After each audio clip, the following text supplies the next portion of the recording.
Hello， 欢迎收看《高高港哈位》，我是敏华。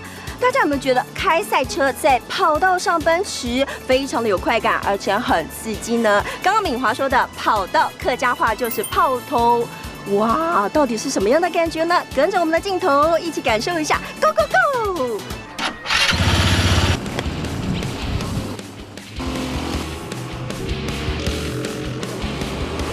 刺激的引擎声响彻云霄。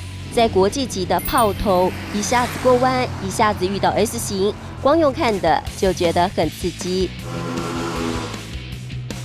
台湾赛车风气很盛行，现在不用出国玩赛车，因为在台湾也有国际级的卡丁车炮头，让民众可以玩个过瘾。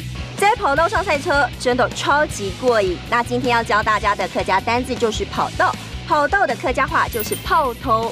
那今天也请到我们的教练小玉跟我们一起学这个单字炮头，炮头。那今天就跟着我们的镜头一起在炮头上面呢多绕几圈喽。加速往前冲，要体验刺激，路面的品质很重要，安全更重要，要保护头部，安全帽绝对不能够少。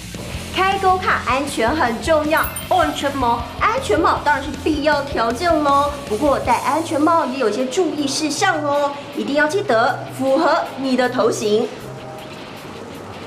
找顶适合的安全帽是玩赛车的首要任务。另外，业者也会在起跑前巡视炮头，炮头走唔得溜，插人改动系。这些都是安全不能够忽视的工作。卡丁车现在是越来越流行。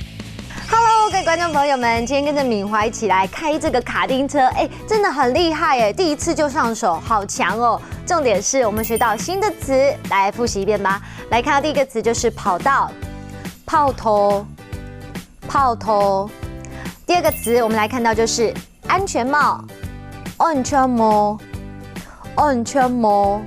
第三个词，我们来学到一整句话，来看到这句话就是跑道不能有障碍物，炮頭做唔得住，查人嘅東西，炮頭做唔得住，查人嘅東西。